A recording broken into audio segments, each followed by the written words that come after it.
It's not a healthy reaction. Every word triggers a stream of consciousness. The current and newly elected president, Donald Trump, was accused of having ties with Russia. Do you remember? Then they held congressional hearings, created a commission to investigate his ties to Russia.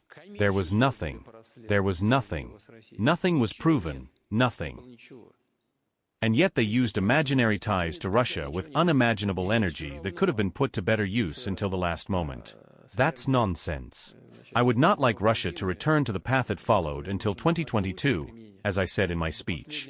It was a path that involved covert, veiled intervention against our country, aimed at subjugating it to the interests of some other countries that thought they had the right to do so. Russia cannot exist in a subordinate or semi-subordinate condition.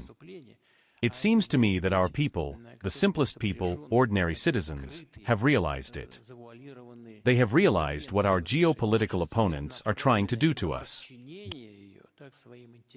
During our presidential election campaign, I remember especially there was no time to follow everything. But I remember watching on TV how a correspondent of some kind, a foreign correspondent by the way, but I don't remember which one, approached a man in Belgorod on the street. You can probably find this episode in the archives. He asked, "Where are you going?" He said he was going to the polling station. But that's dangerous. Drones could fly in, you could get hurt. Why are you going? Why aren't you afraid? The reply was very short. It was already a middle-aged man. He turned to him, looked so stern and said, "I am Russian." Then he walked on. Because today's events have led to the highest consolidation of Russian society, and to an understanding of what sovereignty means for our country. This is one of the key and vital foundations of Russia's development and its existence in the future. We did not seek to abandon the dollar, and do not seek to do so. The political and financial authorities of the United States or Europe do it themselves when they refuse to settle accounts in euros. The euro has not yet established itself as a world currency, and they are already restricting it with their own hands. This is nonsense. We are denied simply to use the dollar as an instrument of payment. Well, let it be. In my opinion, this is a terrible stupidity on the part of the U.S. financial authorities, because this dollar holds all the power of the United States today. They are cutting it off with their own hands. It would seem to me that whatever was going on, the dollar is like a sacred cow, it could not be touched.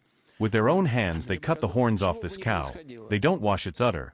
And on the contrary, they exploit it for nothing. What is this? It's their own fault.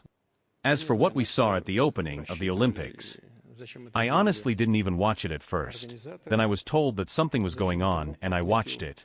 I don't know what the organizers were counting on, why they did it, why the IOC missed it. It was certainly offensive to millions of believers, Christians. Why is it necessary to offend anyone? Our cooperation and friendship with China is not against anyone. Our relations with China are not directed against third countries, including the United States. Our relations with China are aimed at creating conditions for the development of our countries and creating the necessary conditions for the security of our peoples. Russia is not uniting with anyone against anyone. This seems all the more unrealistic with regard to China, with which we have achieved, as I have already said, an unprecedentedly high level of mutual trust, cooperation, and friendship. Of course, we are on China's side. Firstly, because of what I said above.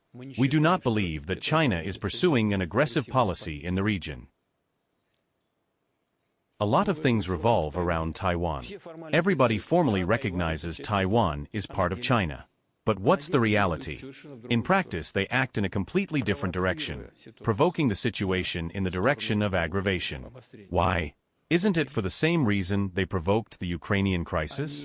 To create a crisis in Asia, and then to say to everyone else, "Guys, come closer to me, because you can't do it without me." Maybe that kind of logic works there in Asia too. So we do support China, and because we think it has an absolutely balanced policy. Besides, it is our ally. The U.S. conducted endless exercises there. Eventually, China and we also began to conduct drills. But these exercises are not a threat to anyone.